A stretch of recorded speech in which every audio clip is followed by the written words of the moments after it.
Look, here's the thing about structure. People think it's a cage. They look at a schedule, a routine, a plan, and they see bars and locks. I always saw it differently. I saw structure as a foundation, a fortress you build so that when the storms hit, and they always hit, trust me, you have somewhere solid to stand. I'm Alex. I'm an analyst, and yes, I apply that same analytical approach to my life. I'm not talking about being rich or having a yacht. I'm talking about being functional, healthy, and present when I'm 80.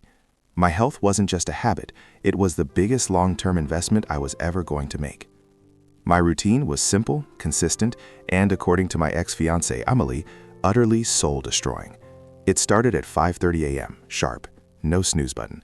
30 minutes of reading something non-work related, history, science, anything that woke up the brain. Then the gym. Not a fancy boutique fitness place, just a decent old-school weights gym where everyone was there to work. I was home by 7:30 a.m., showered, and ready for my pre-prepped breakfast. Oats, protein, and a handful of berries, measured out perfectly. Lunch was already in the fridge, stacked in those little glass containers. Grilled chicken, sweet potato, green beans. Every Sunday, I spent 3 hours cooking for the week. Emily hated Sundays.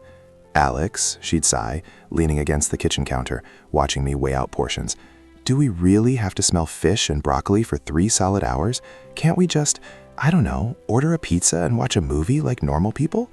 We are normal, Em, I tell her, trying to keep the patience in my voice. We're just prioritizing fuel over fun right now. This saves us time and money during the week, and it keeps us feeling good. But that was the core difference between us. I was prioritizing the future. Emily was prioritizing the moment. We were good, for a while. She was vibrant, funny, and spontaneous, qualities I admired because they balanced out my own tendency toward rigid planning. She used to call me her rock, the one thing she could rely on. But as we got closer to setting a wedding date, we were planning for a fall wedding in upstate New York, my routine felt less like a rock and more like an anchor dragging her down. She started going out more with her friends, looking for that spontaneous energy I couldn't provide after 9:30 p.m. See, my rule was 10 p.m. lights out, no exceptions. Sleep, to me, was the foundation of everything else. Muscle recovery, cognitive function, mood stability. You can't build a skyscraper on a cracked foundation. One Friday night, she came home after midnight, energized and buzzing. I was up, reading, waiting for her. "You look like you're waiting for a doctor's diagnosis, Alex," she muttered, tossing her coat onto the sofa. "Why are you always so ready for the end of the world?" "I'm ready for tomorrow, Em," I corrected her gently. "I have my long run scheduled for 6 a.m. That's when the new guy started showing up in the conversation. His name was Leo. He was a party promoter downtown, running these big, high-energy events. His life was defined by excess, late nights, and the exhilarating chaos of never knowing what tomorrow would bring. Everything I systematically avoided, Leo embraced. Emily started using Leo as the perfect counterpoint to my life. Leo doesn't worry about macros, Alex. He worries about making the moment incredible. He's alive. He sounds expensive and exhausted, I replied, perhaps too dryly. The tension built for months. Our evenings became battlegrounds over trivial things. Why I wouldn't eat the artisanal bread she brought home. Why I wouldn't skip the gym for a last-minute road trip. Why my retirement savings account was a conversation topic when we should be talking about where to go dancing. The final argument happened in our living room. It was a Tuesday, and I was making sure my gym bag was packed for the morning. She came in, dressed to go out, and she just looked at me with this profound pity. "I can't do this anymore, Alex," she said, her voice flat. "I feel like I'm living with a machine, not a man. You never relax. You never let go. Every single day is mapped out, controlled, optimized. It's depressing." I put the bag down. "I'm doing this so we have a future, Emily, so we don't end up sick, broke, or reliant on someone else. This is freedom, not control." She laughed, a short, sharp sound that hurt more than yelling. "No, Alex, this is fear. You are so terrified of vulnerability and the unpredictable nature of life that you've tried to engineer all the risk out of it. You're planning your life away." Then she dropped the bomb, the phrase that echoed in my head for the next year, the phrase that perfectly summed up her worldview and why we could never work. "You plan for death. I plan for life. and she walked out. She went straight to Leo, straight into the spontaneous, high-energy life she craved. Within a month, they were inseparable, posting pictures from rooftops at 3 a.m., always holding champagne bottles, always laughing. They were living the vibrant, unplanned life. I was heartbroken, truly devastated. The silence in the apartment was deafening. But when the alarm went off at 5:30 a.m. the next day, I got up. I read my book. I went to the gym. I ate my measured oats. My routine didn't feel like a cage then. It felt like the only solid ground left in a world that had just tilted on its axis. I leaned into it harder. I ran longer distances. I focused on my breathing. I used the discipline to process the grief, not to bury it. I realized that my investment wasn't just physical. It was mental and emotional resilience. The next year was the best year of my life, professionally and personally. I got a promotion because I was always clear-headed and focused.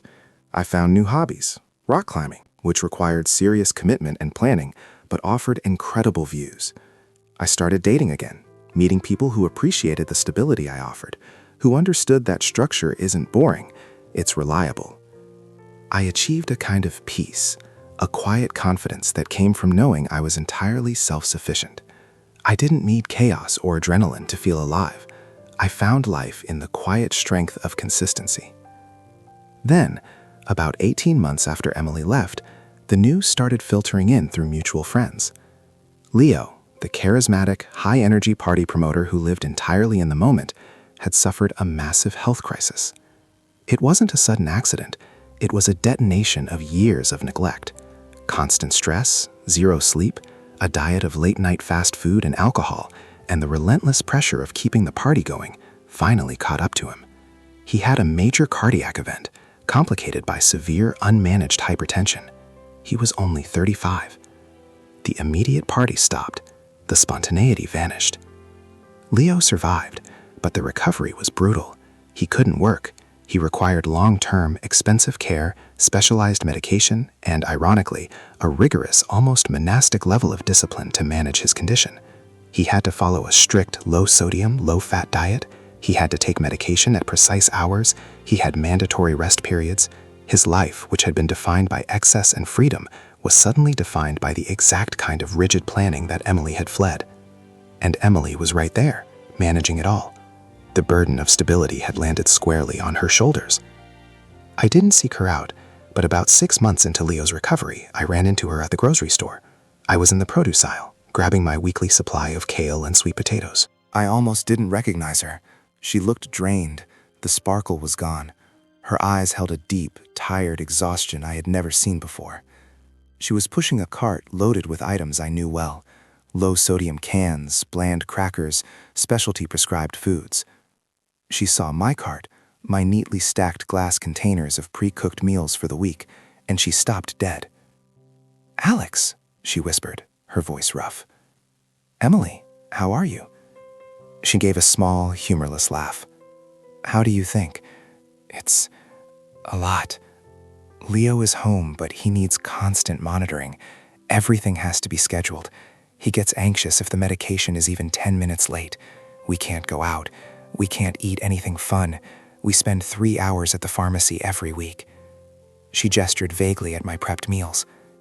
"You look great." "I am great," I confirmed. "I found a new rhythm." She looked down at her own cart, then back at me. There was a desperate clarity in her eyes that finally addressed the past. "I remember telling you that your routine was soul-destroying," her voice cracking slightly. "I thought you were wasting your life planning for the worst. I thought Leo was planning for life." She shook her head, tears welling up. "I was wrong. What you had wasn't planning for death, Alex. It was planning for endurance. It was a shield. It was the only way to guarantee that when life got chaotic, you'd still be standing." She looked overwhelmed, burdened by the sudden mandatory structure that she was now forced to enforce for someone else's survival. She was the anchor now, trapped by the spontaneous decisions of the man she thought was truly living. "I miss the stability," she admitted quietly. "I miss knowing that at 10 p.m. things were quiet and dependable. I miss the predictability. I felt a pang of sympathy, but not regret. The past was exactly where it belonged. "I'm sorry you're going through this, Em," I said honestly. "It sounds incredibly difficult." She reached out, just touching my sleeve for a moment. I should have appreciated what I had. I mistook discipline for fear and freedom for recklessness. I gave her a gentle smile. "We all make our choices, Emily. I hope Leo gets better, but you need to take care of yourself too." And that was it. There was no grand reunion, no dramatic realization that we should be together again. The moment had passed. I had already built a new life, a life where my disciplined routine was the source of my truest freedom. I had invested in myself, and that investment paid dividends far beyond physical health. I looked at the clock on the wall. I had to get home to finish my workout and start my evening reading. "I need to go," I told her. She nodded, understanding the schedule, understanding the discipline. She looked wistful, but she didn't try to stop me. She understood, finally, that my quiet, predictable life wasn't boring. It was the ultimate luxury. It was the freedom to face tomorrow without dread. I walked away from the aisle, leaving her standing there with her cart full of mandatory structure. I went home, put on my running shoes, and hit the pavement. The air was cool, my breath was steady, and my heart beat with strong, rhythmic certainty. I wasn't just planning for life, I was living it, deliberately, one consistent step at a time. And that, I realized, was everything.